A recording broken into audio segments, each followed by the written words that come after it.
Hello guys, வணக்கம் and welcome back to சிறப்பு media 2.0. நான் உங்கள் உதய். இந்த வீடியோவில் நம்ம எதை பற்றி பார்க்க போகிறோம் அப்படின்னு பார்த்தீங்கன்னா, பிக் பாஸ் சீசன் 8ஓட 10வது வாரத்துக்கான 3வது நாளுக்கான காலை நேர ஓட்டிங் முடிவுகளை தான் இந்த வீடியோவில் முழுசாக பார்க்க போகிறோம். ஸோ இந்த வீடியோக்கு போகிறதுக்கு முன்னாடி நம்மளோட சேனலை சப்ஸ்கிரைப் பண்ணாதவங்க சப்ஸ்கிரைப் பண்ணி வச்சுக்கோங்க. பக்கத்தில் ஒரு பெல்லைக்கான இருக்கும், அதையும் ப்ரெஸ் பண்ணி ஹாலில் போட்டுக்கோங்க. அப்போ தான் நாங்கள் அப்டேட் பண்ணுற ஒவ்வொரு ஸ்மோலுக்கு நோட்டிஃபிகேஷன் வந்து சேரும்.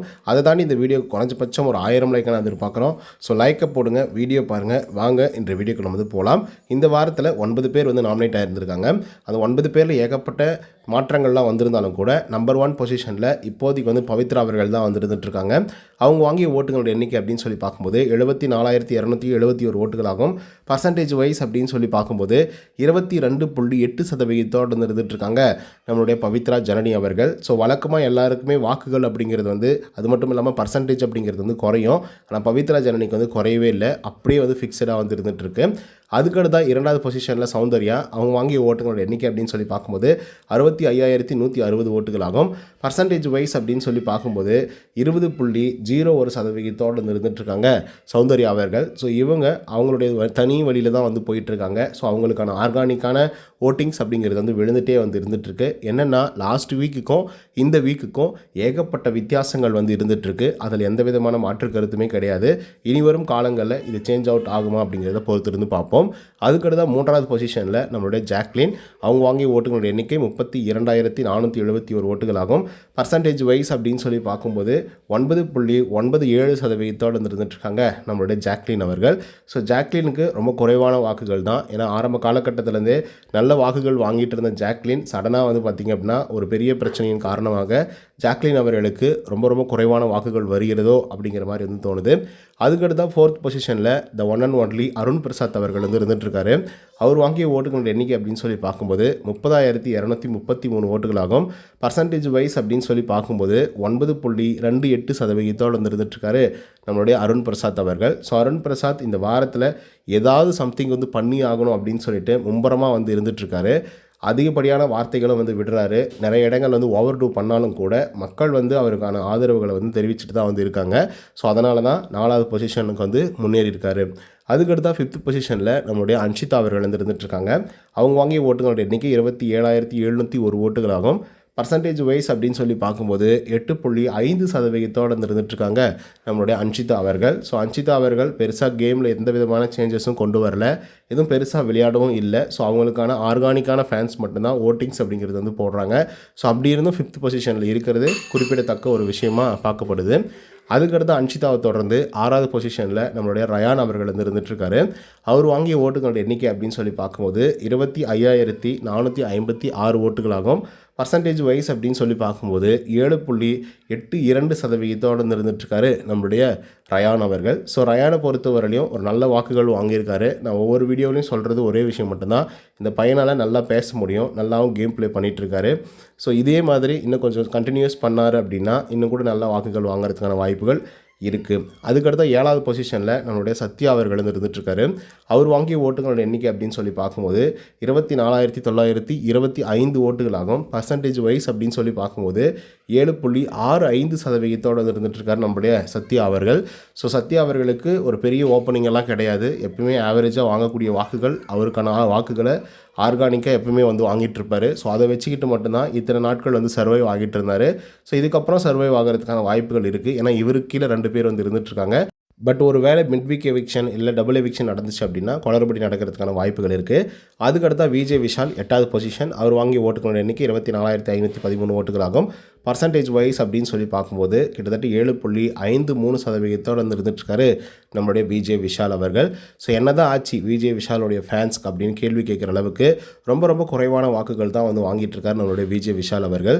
ஸோ இப்படியே போச்சு அப்படின்னா ஆளே எங்கே இருக்காருன்னு தெரியாமல் தடம் புரண்டு போயிடுவாரோ அப்படிங்கிற மாதிரி வந்து தோணுது. ஒரே ஒரு விஷயம் மட்டும்தான், விஜய் டிவியாக இவர் வந்து சேவ் பண்ணால் மட்டும்தான் உண்டு, இல்லைனா இவரும் எவிக்டாக வெளியே போயிடுவார். அதுக்கடுத்தா தர்ஷிகா அவர்கள் 9வது பொசிஷன். அவர் வாங்கிய ஓட்டுகளோட எண்ணிக்கை 20,973 ஓட்டுகளாகும்.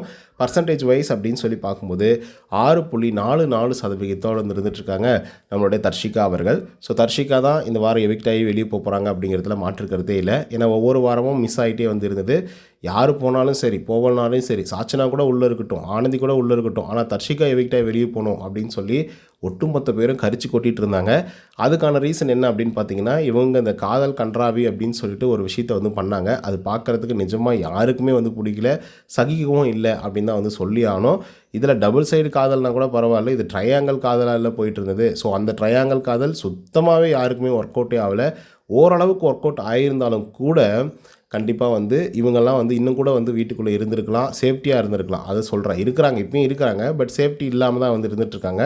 சொல்லப்போனால் தர்ஷிகா அண்ட் விஜய் விஷால் இவங்க 2 பேர் தான் பாட்டம் அப் லைனில் வந்து இருந்துகிட்ருக்காங்க.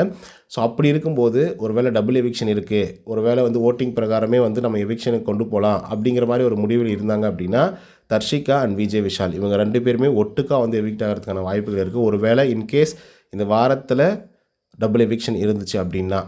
ஆனாலும் விஜய் விஷால் அவர்களை வந்து அவ்வளோ சீக்கிரம் வந்து எவிக்ட் பண்ணி வெளியே அனுப்ப மாட்டாங்க. ஏன்னா அவர் வந்து விஜய் டிவியோட ப்ராடக்ட்டு.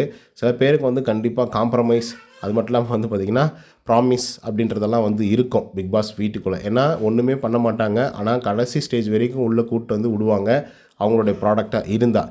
அது எப்படி அப்படிங்கிறத நான் ஒவ்வொரு தடவையும் எக்ஸாம்பிளோடு வந்து சொல்லுவேன். அது என்ன அப்படின்னா, இப்போ நம்மளே கூட உள்ளூரில் ஒரு கிரிக்கெட் போட்டி நடத்துகிறோம் அப்படின்னா, இந்த உள்ளூருக்கு பொறுத்தவரையிலையும் கண்டிப்பாக வந்து direct semi-final, direct quarter final அப்படின்ற மாதிரி எங்களுக்கு ஒரு ப்ரைஸை வந்து ஒதுக்கி விட்ருங்கப்பா அப்படிங்கிற மாதிரி வந்து சொல்லுவாங்க இல்லையா. ஸோ அந்த மாதிரி எங்களுடைய ப்ராடக்ட்டுக்கு ஒரு 2 பேருக்கு வந்து வழி விடுங்க டாப் 5ல் அப்படிங்கிற மாதிரி கூட வந்து இருக்கலாம். ஏன்னா இதுக்கு முன்னாடி சீசன்களில் இந்த மாதிரி நிறைய விஷயங்கள் வந்து நடந்திருக்கு. சம்மந்தமே இல்லாத ஆட்கள் கடைசி ஃபைனல் ஸ்டேஜில் டாப் 5ல் வந்திருக்கிறதையும் நம்ம பார்த்துருக்கோம், டாப் 2ல் டாப் 3ல் பார்த்துருக்கோம். ஸோ இந்த மாதிரி நிறைய விஷயங்கள் வந்து நடந்திருக்கு. அந்த மாதிரி இந்த வாரங்கள் இந்த சீசனை பொறுத்தவரையிலும் நடக்குமா அப்படிங்கிறத நம்ம பொறுத்திருந்து தான் பார்க்கணும். அடுத்ததாக அருண் பிரசாத்தை பற்றி நம்ம பேசி ஆகணும். அருண் பிரசாத் யார் அப்படின்னு சொல்லி பார்த்தீங்கன்னா, விஜய் டிவியோட ப்ராடக்ட் தான். அதை தாண்டி லாஸ்ட் சீசனில் டைட்டில் வின்னரான அர்ச்சனாவோடைய லவ்வர் தான் அவங்க. ஸோ அதனால் அர்ச்சனாவோடைய கிரேஸ் மொத்தமே வந்து அருண் பிரசாத் மேலே வந்து இருந்தது. எப்படிடா ரியாக்ட் பண்ண போகிறாங்க, எப்படி வந்து இருக்க போகிறாரு, எப்படி வந்து ரியாக்ட் பண்ண போகிறாரு, எப்படி தான் இந்த கேமை ப்ளே பண்ண போகிறாரு அப்படின்னு சொல்லி பலவாரியான கேள்விகள் அவர் மேலே வந்து இருந்துகிட்டே இருந்தது. ரீசன் என்ன அப்படின்னா, ஒரு டெமான்ஸ்ட்ரேட் வந்து செக் அவுட் பண்ணிவிட்டு போயிட்டாங்க. இந்த மாதிரி தான் இருக்கணும், இப்படி தான் வந்து ஒரு ஆள்கிட்ட பேசணும், இப்படி தான் வந்து கேம் ப்ளே பண்ணணும் அப்படிங்கிற மாதிரி அர்ச்சனா அவர்கள் வந்து லாஸ்ட் சீசனில் வந்து பண்ணிட்டு போனாங்க. ஸோ அப்படி பண்ணிட்டு போனதுக்கு அப்புறமாக அவங்களுடைய லவரே ஒரு ஆள் வந்து வீட்டுக்குள்ளே வராரு அப்படின்னா, இவருடைய கேரக்டரைசேஷன் எப்படி இருக்கும், இவர் எப்படி வந்து இந்த கேமை அணுகுவார், இவர் எப்படி ஒரு பிரச்சனையை வந்து அணுகுவார் அப்படிங்கிற மாதிரி பல கேள்விகளோடு தான் அவர் வந்து பார்த்துட்டு இருந்தாங்க. பட் நிறைய இடங்களில் வந்து இவர் ஸ்டார்ட் அப்பெல்லாம் சூப்பராக பண்ணுவாப்பில், நல்லா சூப்பரான ஒரு விஷயத்தை பற்றி நல்லா ஸ்டார்ட் பண்ணுவார். அதுக்கப்புறம் அந்த தடம் புரளுது அப்படின்னு வந்து சொல்லுவாங்கள்ல, அப்படியே எங்கேயோ போய் டைவர்ஷன் போயிட்டு எங்கேயோ போய் கடைசியாக எங்கேயோ எண்டப் ஆகிடும். அது எல்லாமே வந்து பார்த்திங்கன்னா இவருக்கு நெகட்டிவாக வந்து மாற ஆரம்பிச்சிருச்சு. சொல்லப்போனால் நிறைய பேர் வந்து சோஷியல் மீடியாக்கெல்லாம், எம்மா ஆர்லி குயின்னு தயவுசெய்து இந்த பையனை வந்து விட்டுருமா, இவனை எப்படிமா செலக்ட் பண்ண அப்படின்னு கேள்வி கேட்குற அளவுக்கு வந்து பார்த்திங்கன்னா அருண் பிரசாத்தோடைய பர்ஃபார்மன்ஸ் வீட்டுக்குள்ளே அப்படி தான் வந்து ரொம்ப மோசமான முறையில் வந்து இருக்குது அப்படின்றதுலையும் மாற்றுக்கருத்தில். பட் இந்த வாரத்தை பொறுத்த வரலையும் இவர் வந்து யாரையும் வந்து பார்த்திங்க அப்படின்னா டார்கெட் பண்ணல. ஒட்டுமொத்த பேரையும் சேர்த்துக்கிட்டு இவராகவே டார்கெட் பண்ணுற மாதிரி நினச்சிக்கிட்டு எல்லாரையும் எதிர்த்து வந்து பேசிகிட்டு இருக்காரு. அதுவும் குறிப்பாக வந்து இப்போது தொழிலாளர்கள் அப்படிங்கிற ஒரு டேக்லைனை அவருக்கு வந்து கொடுத்துருக்காங்க. இட்ஸ் மீன்ஸ் டாஸ்க்லேயே வந்து அது வந்திருக்கிறதுனால அதுக்கேற்ற மாதிரி இந்த வந்து இந்த என்ன வெல் ஸ்கில்டு லேபரு, அதுக்கப்புறம் லேபரு அப்படிங்கிற பிரச்சனைகள்லாம் வந்ததுக்கப்புறம் ஸோ அருண் பிரசாத்துக்கு ஒரு மைலேஜ் போட்ட மாதிரி வந்து ஆயிடுச்சு. நல்லா புது வண்டி எடுத்து பெட்ரோல் போட்டு ஓட்டுறா வேகமாக அப்படிங்கிற மாதிரி வந்து ஆயிடுச்சு.